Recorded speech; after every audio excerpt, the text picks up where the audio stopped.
Welcome back to the Shared Diary. This is the space where the private becomes public and the stories we usually keep to ourselves finally find a home. I'm Lori. I'm Debbie. And I'm Nicole. We are three women with no secrets, just life. Because life is always better when the diary is open. So grab a seat, lean in, and let's get into today's entry. Well, welcome everyone. We've got our friend Debbie back with us today. Debbie, we're so glad you're here. And, we were joking before because we have this little nickname for ourselves, two blondes and a brownie. And I'm like, Debbie, you're a blonde now. We can't say that anymore. Three blondes. I know, and it wasn't planned at all. Sometimes we have matching shirts. Today we just have matching hair. I love it. Well, we're so happy you're back, Debbie. And we're going to get into today's topic, which is so near and dear to my heart. And I can identify with this so well. It's when is enough enough? And, we've all been there where we get to a place in life where we say we want more. And we're not acknowledging where we've been and how far we've come. So welcome everyone, by the way, to the Shared Diary podcast, Three Women, No Secrets, Just Life. This is going to be a fun conversation. It might challenge you a little bit though, so get ready. But we think that life is better when the diary is open. So we're opening up our hearts, our diaries. We're talking about things that are important in life. We are inviting you to come along on this journey with us. And we want you to use your comments to communicate with us. We're going to be asking questions. We want you to answer them too. And so please chime in. If you're on Facebook, you can comment. YouTube, also LinkedIn, all three places we're live at the same time. Love technology, but we really want you to chime in. So I'm just going to kick us off today with a diary entry. I love this. Nicole, thank you, by the way, for having this idea, because last week when I was reading it, I was like, oh my gosh, this could be like me writing in my diary. So here we go. Dear diary, someone said something to me lately that I've been able to stop thinking about. They looked at me and said, do you even realize how far you've come? And honestly, I didn't know what to say, because my first thought wasn't, yeah, I really have. My first thought was, but I'm still not where I want to be. I've worked hard, I've sacrificed, I've kept showing up, kept learning, kept trying, and somehow it still doesn't feel like enough. Why do I always forget everything I've already accomplished? Why do I always see what's left instead of how far I've come? So today I'm asking myself, when is enough actually enough? So welcome with that. And I see Lonnie is here. So glad to have Lonnie. And also Therese. Lonnie is driving to her massage. Well, okay. Thanks for the invite, Lonnie. And hello, Therese. Hello, everyone. Thank you for joining us. So what do you think? I'm going to start with you, Debbie. What about this topic really hits you in the heart? All of it. Nicole, you're really, really good at not only sharing what you've gone through, because it's that lived experience. I know these people, but also tapping into your ideal audience. And you nailed it. Like, how many times do we have a fleeting success? Oh my God, that was amazing. And then just move on and never quite feel like you've done it. And I've spent a lot of time in July reflecting, so I know I'm guilty of this. And it hurts. I think it hurts even more as a coach, because we teach this. We teach it and we still do it. And I believe that's why we need to be in community with each other, so that we can catch each other when we do this. Absolutely. Nicole, what do you think? Well, yeah, Debbie, when you just said what hurts so much is I'm a coach and I still do these things. I could feel that in my heart. I'm like, yes. And it wasn't even that long ago. I was having a conversation with my mom, and it was a it wasn't a great day. I was having a really challenging day and some things were going not the way I would love it. And it's funny when things start to go down a bit of a rabbit hole, you can start going into that evidence bank of all the things that aren't right and all the things I haven't done and all of that. And she had to stop me and she's like, Nicole, you're forgetting like all the things that you've got, like has gotten you to this point or whatever it was at that time. And I was like, thank you. Thank you for the reminder, because sometimes we just can't see it. And the more that we go down those rabbit holes, we build this evidence of all that we don't have. Like we go into all the things that we do not have and we forget all the things that we have done. And so, yes, Debbie, I agree. It is sometimes like, so like, why do I continue to do this? And so I think this is going to be a good discussion today. And how about for you, Lori? How has that showed up for you when, like, the topic being, when is enough enough? Where has it showed up for you in your life? I feel like it shows up for me every single day. But honestly, I think where it stemmed from for me was being a competitive athlete. So I was a gymnast. So I was told, unless you made a perfect 10, it was never enough. And, and now that we don't have that scoring system, if you guys know, it's not 10 anymore. It's like, I don't know, 17. But, just having that ingrained in my life, 4 hours a day, every single day of the week for so long, it's really hard to deprogram that, and so I didn't realize it, but I carried a lot of that into my life. And some of it serves me well because it propels me forward and it helps me, make choices to kind of go for it, if you could say that, do things that matter and kind of make a splash. But honestly, it unless you get that dopamine hit of the success, it's kind of frustrating and you feel like you're just never making it right. So it's really, really close to my heart. And I had to go through a time in my life where I had to deconstruct that belief. And I hope that I'm doing better. I think I am, but it's always work, right? We're always working on it. So what do you guys think here? When you're listening, what do you think of when you hear when is enough enough? Has there ever been a time in your life where you have thought, I'm just not doing as well as I really want to, right? So share in the comments. We would love to hear from you as well. The theme for today, we're kind of exploring why so many of us keep moving the finish line. I like that thought that we're on this marathon, right? And then we cross the finish line, but then like we've already set the next one. And so it doesn't allow us time to, like Debbie, like you mentioned, to reflect, to look back, to celebrate. Like we should be celebrating so much in our lives, and we just don't. So I would love to know your thoughts on this question. Our anchor quote for today is, maybe success isn't the problem. Maybe it's that we never let ourselves arrive. So I love that so much. But my next question really kind of stings, or to think about this is interesting to me because I can think of several times in my life when this has happened. But has someone ever pointed out how far you've come before you could even see it yourself? I would love to know the answer to that question, Debbie. Yeah. And I think that I'm hard on myself by who compliments me, right? So interesting enough, I was an award-winning photographer. And if one of my friends told me it was great, I would be like, yeah, but you don't know. Like your standards aren't high enough, right? Like that was the thoughts going through my brain. Not that I didn't love my friends and appreciate their comments. It just didn't add to so you can see the pattern of the judgment and comparison. Yeah, compared to what, right? So interesting enough, I might have fellow people like you that will say something and I'll be like, oh, maybe I am, like validation. Oh, maybe. Or I could have a student or somebody that's paying me that says how great I am. And I'd be like, yeah, but I have to be, right? A different answer, a different mindset, or a different thing.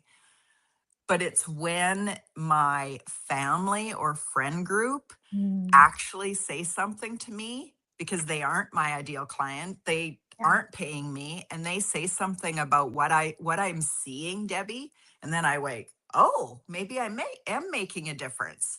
So again, I go back to the judgment and comparison, the conditions we put on success, and go, what's the narrative saying to me? What's that self-talk? Yeah. So yeah, I'd love to hear from you, Nicole, because I know you think this way as well. I Oh can yeah. see it in your conversations. It's so interesting because who have called me out quite often have been my kids. And when I'm like not showing up the way I have professed that I should be or whatever it is, right? And it's interesting because they will reflect back to me what I would love them to believe. And they will say it to me. And I'm like, oh my gosh, why am I like, they're like saying to me all the things that I often say to them. And they're like, why are you not believing it? Like, why do you sometimes not believe it? Or why do you not see it? And what happens to me a lot of times on those kind of conversations is I can go into a lot of judgment of myself for feeling the way I did, like for going down that rabbit hole or feeling, that I haven't set the best example. And then I've been realizing lately, you know what, there are going to be moments that are going to be tough. There are going to be moments that I will have these down times and conversations that I don't always like, but I love that I have surrounded myself with people that continue to like just say, come on, get back on the horse. Come on, you can do this again. Like, I love that. And so, yeah, I think, my kids have pointed it out to me, and those are the times where I'm like, I have a real check-in on myself. Like, what is my narrative? What am I saying to myself Wow. over and over again that they are actually hearing, or by my actions or whatever it is? And I don't want that. So it's a good check. Like, it's always like a check myself right now, right? I'm grateful for that. So how about for you, Lori? Have people been like, Lori, you're amazing, all the things, and then you're like, but I didn't see that. Yeah, I mean, I definitely resonate with this concept, and I love that your kids remind you. You're obviously involving them in your life, which is so cool because they can relate to what you're teaching and how you're coaching, and then they remind you, Nicole, mom, you teach this all the time, and so I love how kids can just do that for us. I always used to say, like, my children were raising me as I was raising them. Right. And it's so true. It's so true. But yeah, I can remember when I first launched the Be Awesome Network, and I was in a program that was teaching me kind of how to run a Facebook group, how to grow it. And I was making all of these strides and beating all of these records of the other students who were going through it, like catching up to the class above me and all the things. And I'm not saying that because I think I'm great. I'm saying that because that's what I was trained to do my whole life, is just go, go, go.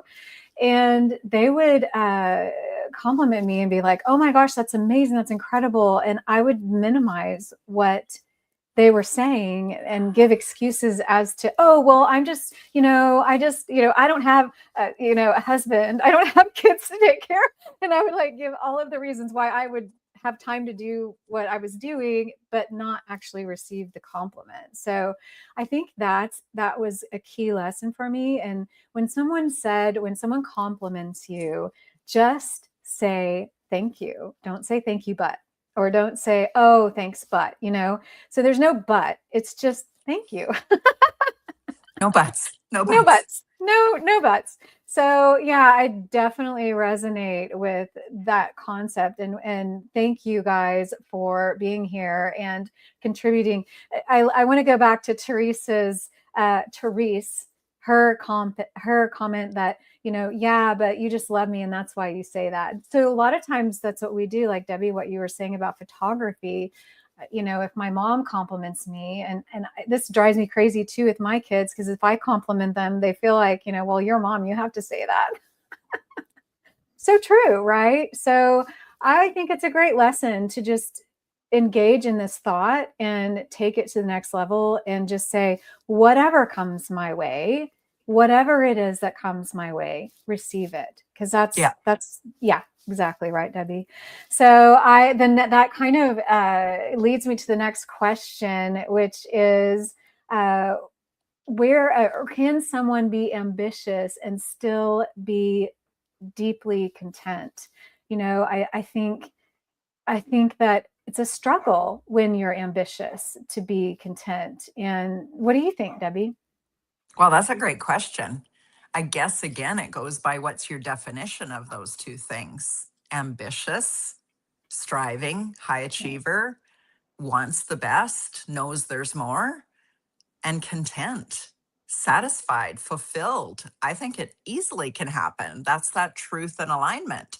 You can always be looking for, what could I do better? How can I grow? How can I evolve and still be completely satisfied with where you are and the growth that you're having at the time? And you can switch really easily when you get out of alignment. And I really feel like it's that simple.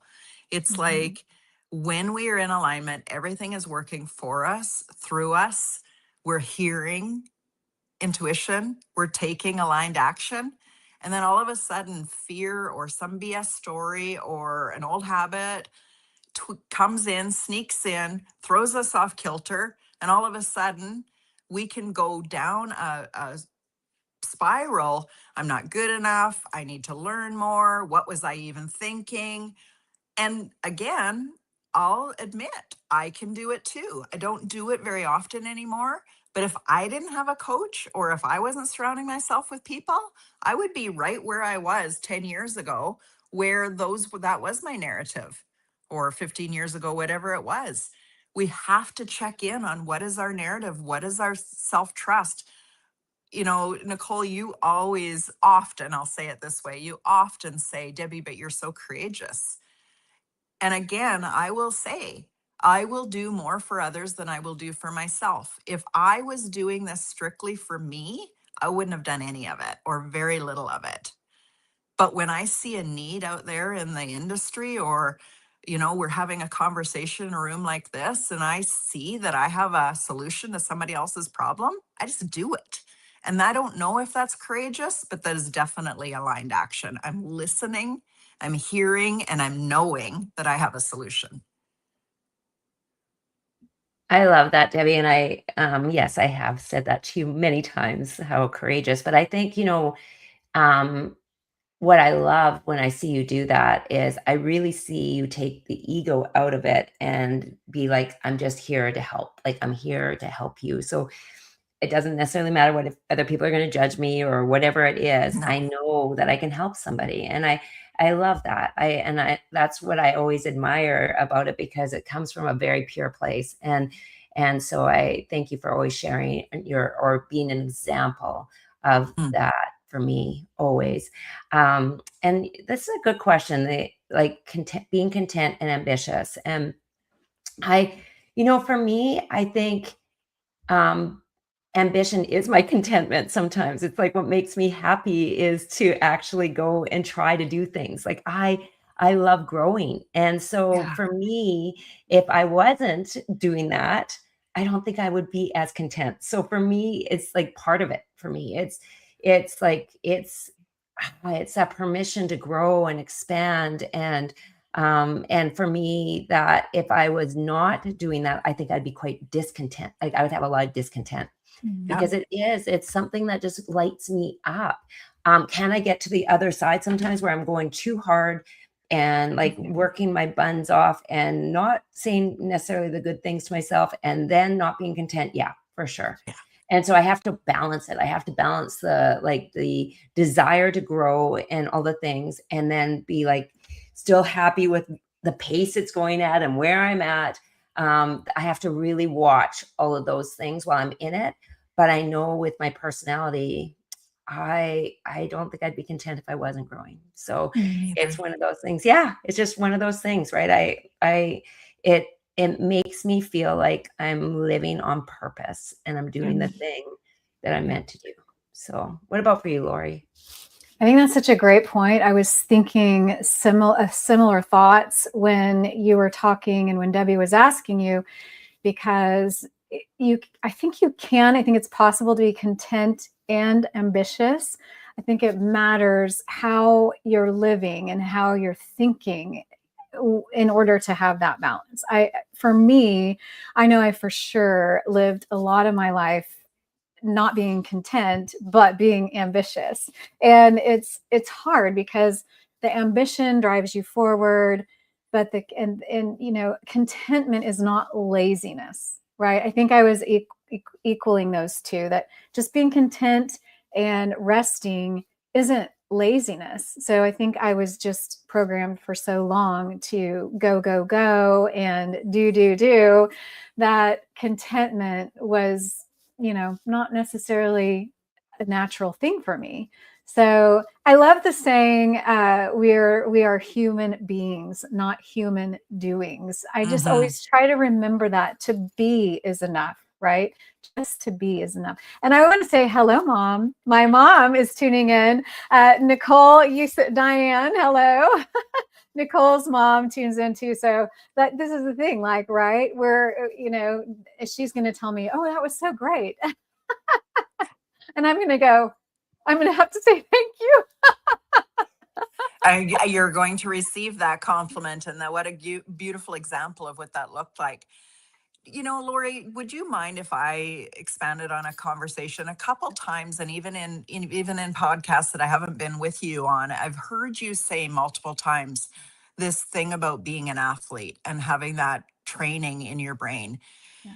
And now that you have children and grandchildren, do you wonder if these competitive sports, like, there's so much benefit to an athlete and the skill sets that you get, and both of you guys have competitive, and it makes me wonder, are we learning from what maybe we felt was a hindrance? And it's no right or wrong, and definitely, Mom, we're not blaming you at all, but how can we do better by not programming somebody to think they're only successful if they achieve a certain thing or an award or get told they're pretty? What about when it comes from inside and it's truly aligned to your soul? Yeah. Lori, would you take us down that road a little bit? Such a great question, because, and I know, Nicole, you probably identify this too, but as a dancer, Nicole, everything was so focused. I know this because I was in gymnastics, and ice skating is also the same way. Everything is so focused on your body and how you look, and not necessarily how you perform. I even heard my coach, I'm not going to say his name, but my coach would have a fat group. And so if you were, we did weigh-ins, if you were over your ideal weight, you got put in the whales. But if you were the right weight, you got put in the minnows. You were a minnow or a whale. And so like that pressure. So I think a lot of it has to do with the coaching, because I started gymnastics because I was flipping around the house on furniture, and my parents were like, you obviously want to be flipping, so why don't you get into this, And I loved it from 4 to 22. Like I took 1 year off in that whole time span. So it did come from my heart, and it was an expression of who I was, because I loved the activity. I loved the team. I loved the coaching. I like you, Nicole, I loved to go and achieve and do and grow. And to learn a new trick was like a celebration in and of itself. To go get over the fears of going backwards and not seeing the floor until your head goes up, right? All of those things. It was so wonderful.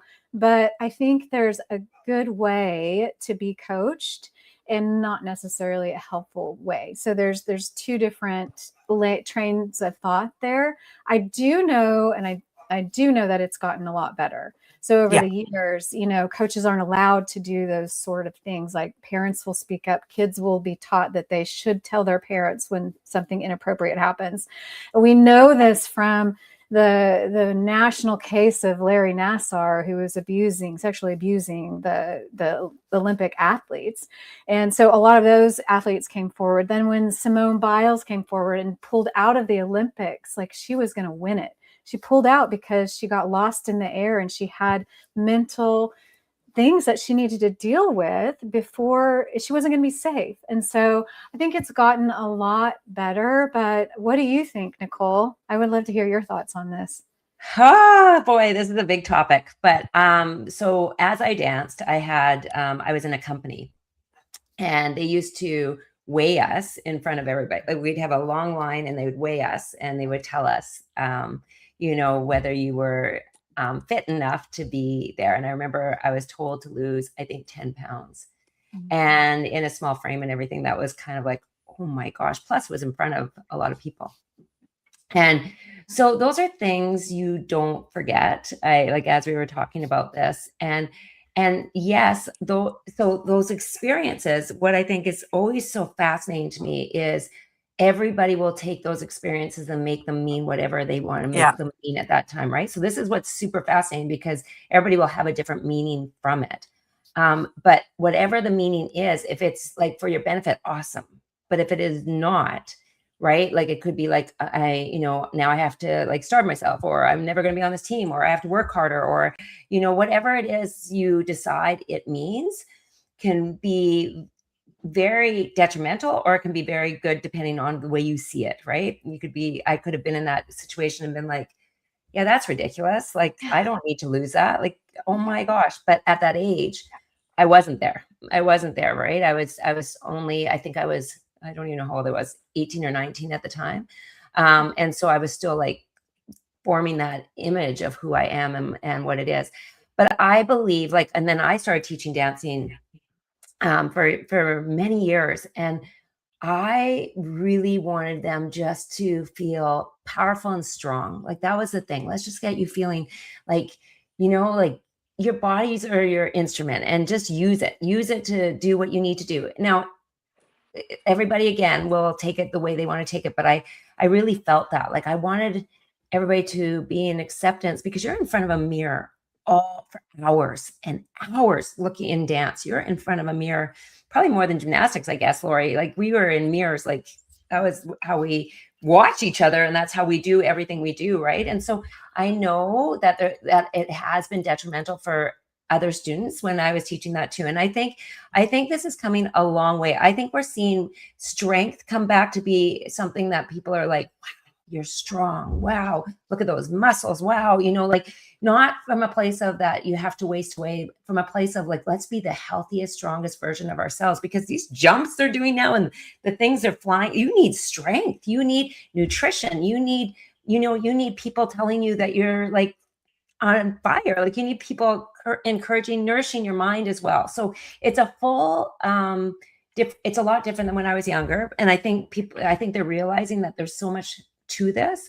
But thank you for bringing that up, Debbie, because I do see competitive sports does give you a lot of discipline. It gives you a lot of commitment. It gives you some incredible people in your life. It gives you goals. I used to have to do my homework in a very short period of time all the time in order to be able to go do the thing. But it can get you on that hamster wheel of, I've got to do better. It's never enough. I've got to do better. It's never enough. And my son the other day finished a tournament, and it was a golf tournament. And he wasn't super happy at the time of like he did amazing, but his own thing. And right away, he went right to the driving range after being golfing the whole day to start practicing again. And I keep watching his mindset too, as he goes through this, like, when is enough enough? When can I just celebrate how far I've come? And but he did say to me, he's like, but I don't want you to take that away from me. He said, I have this drive right now that I love. Like, I want to. So it's really interesting. Like, he was talking to me, and I'm like, it is your point of view. And he's like, please don't minimize the drive I have right now. So it's so interesting, right? It's very interesting, all the ways that psychologically we go through as we are growing, and then as we have our own businesses, and it's all like a journey that we go on of self-discovery through all of this. Well, and another thing that I think that we can point out today is that it's across generations. So we've talked about our kids, we've talked about us as kids, we've talked about us and when an adult spoke to us the way, we've talked about receiving from our parents with wisdom. And so it is interesting, but I also think that what it's helping us realize is that it's important to have open conversations across all generations, right? Right? What if your parent came to you and said what you just said, Nicole? You had a conversation with your mom this week. You had a conversation with your son this week. Your kids have had conversations with you. If we don't open these conversations up, we're really missing a big opportunity to grow, all of us to grow and really hear our own thoughts, good, bad, and otherwise, right? We're not here Yeah. to judge our thoughts. We're here to be aware of them so that we can shift them if there is something that's holding us back. Yeah, and I think, when you were just talking about this, I love that you were just saying it's across all generations. So we're starting to have these conversations, and I think we were not having these conversations before. And so now Absolutely. I think we're starting to be like, what is my definition of success? What is it? What is it now? Like, is it like what my parents thought was success, or is it what society thinks is success, or what is my definition of success? And if we start to question it, that's when we start to like find the holes in some of the things that we've been believing for a long time. Because if we go on a traditional path of what success is for a lot of us, it'll be external, right? It's this external thing, that goal that we're always after. But what about starting to like, what would we like to feel? How, the relationships that we have, how, like those kind of things, the deep relationships, the courage that it took to walk through this thing, isn't that a success? What is our definition now? And how can we help us, or how can we think a little differently so that we can have more joy, more happiness and contentness and peace, right? Because there's a lot of things we miss, I think, when it's the external that becomes our definition of success. Oof, absolutely. Um, I Okay, love Lori, back to you. I'm Back sorry to I you. hijacked that for a minute. It just kept whispering in my ear, there's more here. Well, that's what this is all about. It's a conversation. So I love the dynamic here. And by the way, if you're joining us and you haven't heard, we're talking about when is enough, and how do we define success, and what does success mean to you? I love all of these comments that are coming in, and I do want to recognize Jason. Jason is on Facebook, and he says you can always be completely driven and still feel as you are missing the mark.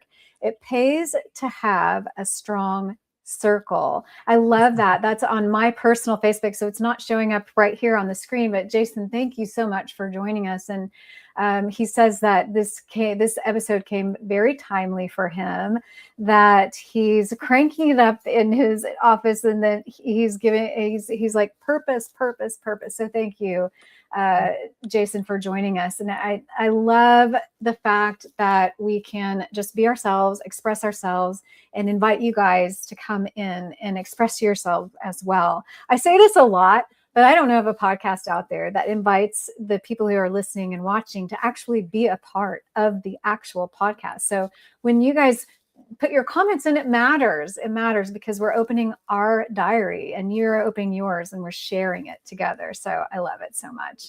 I want to switch gears and go into the quick fire questions.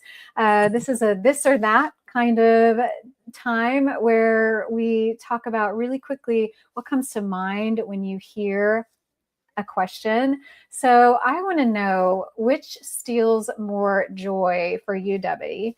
Comparison or perfectionism? Comparison. Mm. Yeah. Isn't that interesting? There was no, oh, maybe this, maybe that. It's comparison. When I recognized that my narrative was always telling me what I was doing wrong versus what I was doing right, I recognized that judgment, not judgment of others, judgment of myself was really driving the bus. And I was like, no, that's got to change. I got to go down this, who am I really? And then what does bring me joy? So follow the joy bus instead of the, what am I doing wrong? I love that. What about for you, Nicole? So it's between perfectionism and comparison, correct? I just want to make sure I had that right. For me, I mean, it's definitely been both. But I would say one thing that perfectionism does to me is it slows me down so much that I like feel it makes me stuck. And it really Okay. does. It really, perfectionism, trying to get it right can take me completely out. And I think it comes from that place of trying to get it right. Like, what is right? Like, what is enough? Enough is what isn't, when is enough, right? Because I know, Lori, you and I've had this conversation too, where I've just had to like surrender and just say, come on, just put it out, do your thing, Yep. and just put it out there and do it. And but I know behind that perfectionism, a lot of times, is the fear of like either, saying the wrong thing, being judged, whatever it is that whatever it is that your narrative is inside. But it's that perfectionism is the thing for me that I continue to work on, because again, maybe it comes from like some of my extracurricular things in life too, of just, trying to do well at things. I don't know. But I do know that the underlying is usually fear. And when I can let go of that and just be so in like what I believe and what I would love, and just be like sure within, perfectionism kind of takes a step to the side, right? And that's what I continue to work on. I love that. I totally agree. I'm the perfectionist option as well. I think I got over the struggle of comparison somehow. I had really good parents, and they really fed into me. Thank you, Mom, for listening. And but they fed into my self-esteem, and so comparison wasn't always part of the equation. It was in some ways, but I think I grew out of that, but I never really grew out of the perfection thing. And I struggle with that too, as well, Nicole. So when we were having this conversation and I was encouraging you to say, just do it, just do it, just do it and move on. I'm talking to myself too. Yeah. And I do want to acknowledge my mom. She made a nice comment. This is due to my coach. She says, but I just remember Lori saying respectfully to her coach, I'm giving you my 100%. And just because you yell at me doesn't motivate me or make me do it better. And she says, I think my coach acknowledged that he had heard me, and coaching boys is different than girls. Excuse. That's what I was thinking too. Yeah, but he did acknowledge it, and he said he needed to hear that. And so I think, and the reason I was able to do that is, number one, I was a senior in high school. By then I learned how to use my voice. But also, like I said, my parents had fed into me and given me that confidence to know who I was, and to know, and even when I didn't have my voice, I remember even as a younger gymnast, if I didn't make the podium, if I didn't get 1 through 6th place, didn't get an award, didn't get a medal, I was still okay, because I knew I had given my 100%. I mean, there were very rare times that we do give our 100%, right? I mean, I don't think I know anyone who wants to succeed who doesn't give their 100%. So just the fact that you give your 100% should and can be enough, right? So great. Thank you, Mom, for opening that conversation. I think it's very important to remember that. Just give your 100%. That's all you need, right? Well, and I think you can circle this back to my conversation earlier about Nicole saying you're so courageous. I'm just going to give my 100%. It's not always going to be right. And I have to just know that my heart is in the right place, and I am listening to my intuition, and I am taking aligned action. And so whether it's 100% in sports, but again, guys, I'm going back to listening to yourself, how you spoke to yourself as a young child. When you started learning your voice and you learned how to use respect in the middle of that conversation, and an adult said, I needed to hear that. We learn all along the way. We learn when we have a little hissy fit, when we didn't win a game, when we're little. We learned as an adult. So when you take all of this and you're evaluating it, observing it, and then have people that reflect it back to you, you can see where old habits and patterns kept you in that loop of ego telling you this. And I often just think of Nicole with all of her training on the mindset of like, when does something get so lodged in there that we're just unaware, so unaware that that is constantly taking us back to that thing, right? So me, I've done a lot of work on this whole conversation, and I can say that what's going to pull me out of that loop of goodness, of growth, of evolving, and take me right down and spiral me as if I'm that little kid being told I didn't do something right, it is the fear that someone's going to leave me. Like, I hate you. Just that clenches, like little girl talk that says, I hate you. It's like, oh, don't do that. It's horrible. It makes people believe that they're only lovable if they do certain things. And that comes back to the doing versus being. What about if you're just kind and you're just a beautiful, respectful person? Then your opinion should be heard, not just like, poof, go away, right? So Mhm. Yeah, I I think think too. that a Yeah. lot of things run our narrative, and it's up to us to understand what is running our narrative and our actions from that narrative.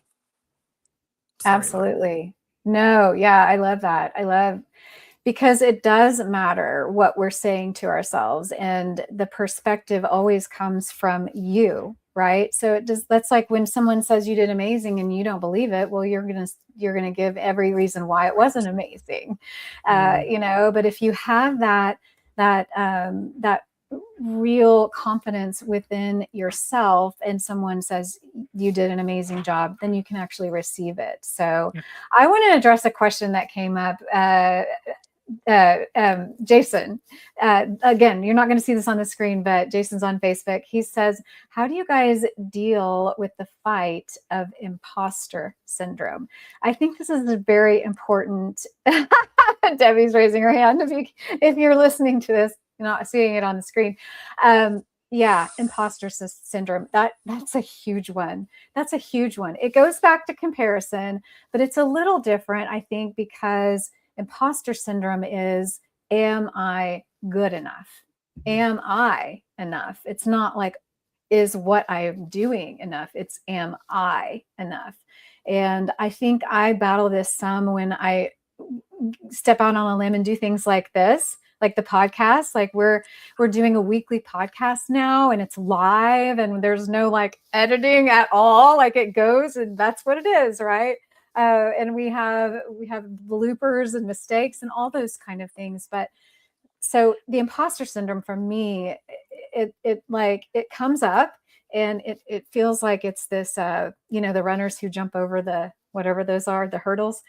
It comes up as a hurdle, and a lot of times just because I feel like I've learned how to be brave, I just jump over it anyway. I just knock that thing down. But I know it's a real struggle for a lot of people. What about you, Debbie? What does that Yeah, feel no, like it's for you? exactly that. And it's why me and Nicole have created this Ignite program, because it's aligned action. You have to take action. You have to jump the hurdle. There is no sitting and stewing over it, because when you do that, your mind will stop you every time. Now, Yeah. there's a lot of work on helping your mind work with you. And that's why we've created this program. But if I could say to anybody over the thousands and thousands of people I have witnessed in the last 7 years, it has been that fear told them, stop, no, jump the hurdle, keep going, take the action, reevaluate. You get nowhere if you don't take action. You can't go, oh, I need to correct that. Can't correct something you haven't even done. Do it, then look at it, tweak it, and change. And that's going to continue. Nicole talked about it earlier, the evidence bank. Now you're going to have that proof. But again, it's staying in community so other people can reflect back to you. They can hold the mirror up and they can support you, not just in you can do it, but look what you have done. Yeah. Perfect. I love that. Yeah. And I was going to say on this imposter syndrome, I mean, I know that so intimately because I really took like, I feel like I was a certification queen for a while. Like I just had to do one after the other, because I kept thinking, well, I have to know more and I have to know more before I go out there and I start helping people. Because what if I say the wrong thing, or what if I lead the wrong way? And I was always in that, like, worried about harm. And I still feel that's valid in some of it, right? Having your education and being able to help people from a place of like learning. And I do believe that. I really do, because I believe people's hearts matter so much. And when they come to you, it's very important to have some insight as to what you're sharing with somebody. But what was interesting for me is I used to think, well, like every program or every coach at the time, I was like, that's going to be the thing that's going to get me successful. Like that's the thing that's going to actually get me to the next level. So I kept investing in programs and things, but I hadn't invested in what I was thinking and what my mind was doing, right? I actually didn't know that, like I'd be like, why didn't that work? And why didn't this work? And so then I kept looking for somebody else to say, hey, you're really good. You can do it. I know you can do it, right? I kept looking for other people because I didn't believe it. And there was a reason I didn't believe it. And so until I started to break down what I've been saying to myself, the stories I've been telling, and them not being necessarily true, and then taking, like, actually seeing like the dream I want to have and the person I need to be in order to have that, like, who do I need to be? Until I could break it down into all these parts, it was really challenging for me because I was just trying to leap without being the person who could leap. I couldn't be that person.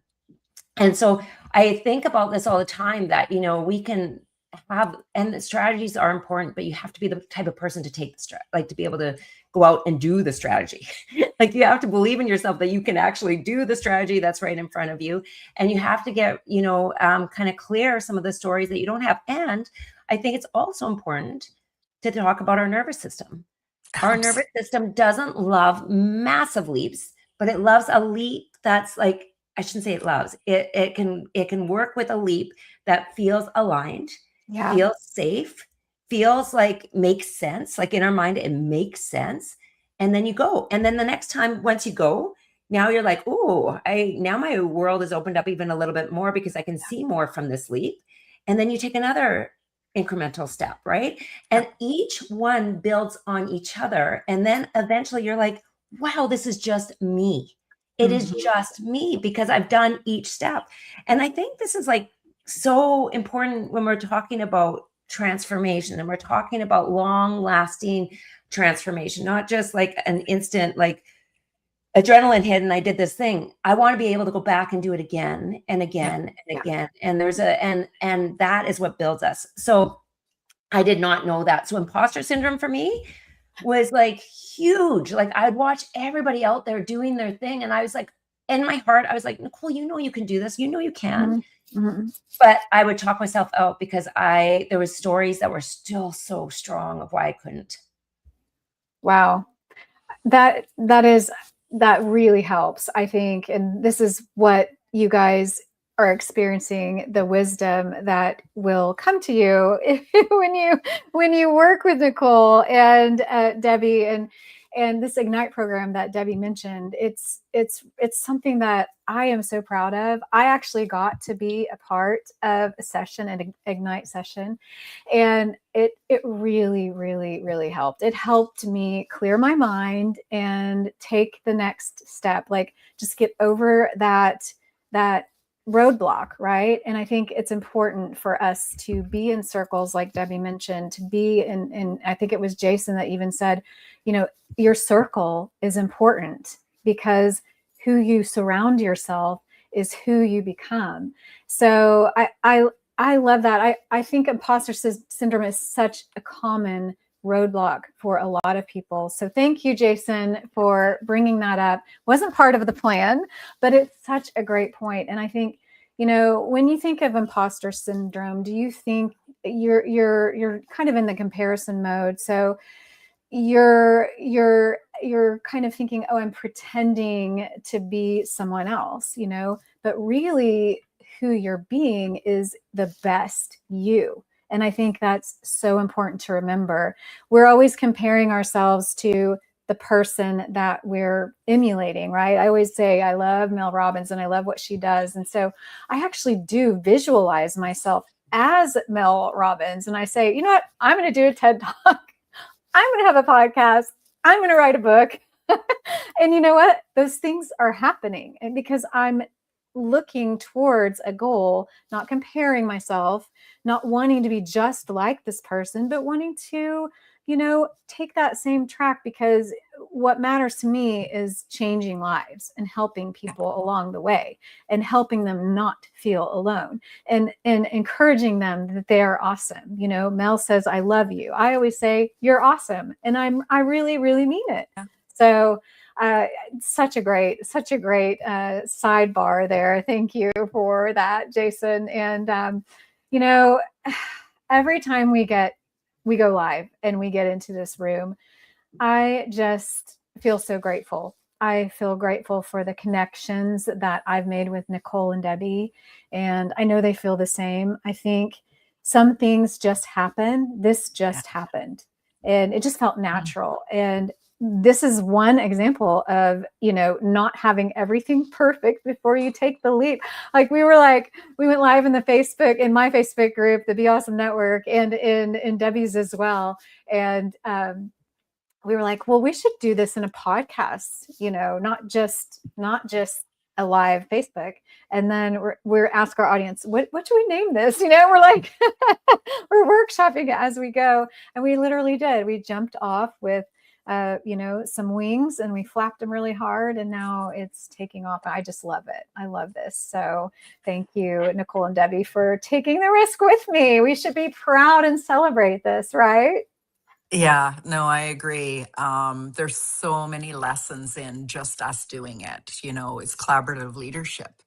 It's not that, oh, Nicole knows so much more than me. How could I ever, if I help her shine, then I'm gonna, shrink back. Like there's so much competitiveness in the world right now. But really, honestly, if you look out what you said earlier about Mel Robbins, it's like she's a mentor to you. Whether you're paying her one-on-one to be a mentor, you look up to her. There's been people we've looked up to through life, through hundreds of years. I at Nicole, we had the opportunity of being in part of the inaugural Women's Journal, and that was all of the powerful women. We were in that magazine that said, we're one of them. That's a gift and a privilege to mentor other people and to show them that they can do it too. You said something earlier, and it really reminded me of why you do the Be Awesome and I do the Be Extraordinary Exchange. Or it's that we want to spotlight and celebrate. Mm-hmm. We get gifts back from that. We get energy by seeing somebody light up and say, wow, I did do something extraordinary. I am awesome. And then we also see the ripple effect of other people go, I love hearing their story. Maybe my story matters. Maybe I matter. That's really all we're doing here. And it's that simple. And then this podcast is just a beautiful example of three women that come together and said, we're having these conversations anyway. Let's learn a little bit more about some tech opportunities and skill sets and just do it and learn as we go. And so there's bravery, there's courage, there's aligned action, and there's some skill set growth. One of the biggest things that I'm proud of, not my goal or my achievement, but Lori, who has done these beautiful intros and outros for our things. She has taken little clips and sayings and different things and made it feel like we were in a studio together producing this podcast so that you could have a better experience, so you could feel like you're part of our studio with us. That matters to us. That's the aligned action. So I'll get off my talking and hand it back to you guys, but this is just a beautiful example. Well, I love that because, as Lonnie mentioned, and because she's echoing what you said, collaborative leadership. We didn't necessarily have it all charted out. We didn't have a project in any kind of project management system. We didn't have dates or deadlines. We just started going, and we saw a need. And I saw a need for an intro, and then we said, well, we should have an outro too. And it was so fun. And Nicole and Debbie are like, oh, you guys, you're doing so much. You're working so hard. I'm like, it's not work. It's fun. So that's what it should feel like when you're doing something that's aligned, when you're taking a risk that matters, when you're going after that heart of yours, that you've got more, you've got purpose, you want to move forward. And I think that's why I'm so impressed with Ignite and Debbie and Nicole, you coming up with this way for people who have a need and a want, and it doesn't have to necessarily be even a business, but something that they want to do, but they're stuck. And so there's a QR code and on the screen if you're with us watching, and we'll be sure to drop the link also in the comments. But we were talking about this before we went live, and it was like, you know what, we should mention Ignite. So the reason we want to do this is because we're talking about enough is enough. We have to acknowledge that so many of us feel that way about our own progress. We have the certifications like Nicole, we've got the notebooks full of ideas, we have the heart for what we want to do, but we're stuck in a loop of overthinking and preparing. And then we talked about the circle and who are you surrounding yourself? Well, this is a very tight circle, and I'm going to get to participate as a bonus week, but it's only 10 people can be invited to be a part of Ignite. So it's not just a course, it's actually a meeting. It's a person to person, it's a group experience. So it's 4 weeks, and it's designed for entrepreneurs or coaches and leaders who are done with learning and ready for doing. So I just wanted to mention that it's starting Wednesday, August 19th. So it's coming up, and we're creating a structured, supportive environment where the goal isn't more knowledge. Like I said, it's momentum. So I did want to mention that. We decided we just throw it out there because you guys are our tribe. You're with us. You love us every single week. Thank you. It's ignite.debbieprediger.com. You can go to that website. But like I said, we'll drop the link in the comments as well, and you can always scan that QR code. But so today, when is enough enough? I love this topic, and I think we could talk about this for one whole more hour. Yeah. But I did want to mention we have an amazing resource every single week. There's a reflection guide. It's on our website. You can go to shareddiarypodcast.com/guide and get it. So episode 9 is already up on the website, and there are some deep dive questions for you there. There's some lines on the paper that you can that you can write on. You can also just have like another diary by your side and free flow the writing. But I was gonna even just like go through some of this content because it's so good, but we run out of time. So it's great. It has so many more questions and thoughts. And I'll just give you one little thing. This is the Shared Diary Challenge. This week, write down 3 things that your younger self would be incredibly proud of. When you accomplish something, don't rush to the next goal. Pause, celebrate it, and receive it. Notice how often your inner voice says yes, but, and try replacing it with yes, and. I'm proud of how far I've come. So write down 3 things that your younger self, she would be proud, she or he would be proud of. So that's just one little snippet of, what you can expect for this guide. So be sure and go to that. You can go to shareddiarypodcast.com and click and sign up for weekly emails that you'll receive this guide every week. So we love you guys. And I just want to say thank you. Thank you for being here. Thank you for being a part of the conversation. Thank you for pouring out your hearts and your thoughts and your questions. A lot of times during these conversations, we'll have someone make a comment that says, during my battle with cancer, or when I lost my mom, or these are meaningful transitional type topics every single week, and you can expect to have a meaningful conversation. So we hope you continue to join us every week, 2 p.m. Eastern, Friday, on Facebook, YouTube, and LinkedIn. So again, Debbie mentioned the technology. We just dove in and figured out how to do it, and here we are. But I would like to hear from Debbie and Nicole again. I just would love to hear your final thoughts. We always say, if you wrote down one sentence at the bottom of today's diary, what would it say? What would yours say, Debbie? Well, I was thinking of like, wow, I have accomplished a lot. I have done some things. And what would I say if I was coaching me? My diary entry would be, I am proud of you, period. Boom. I love that. There you go. Love that.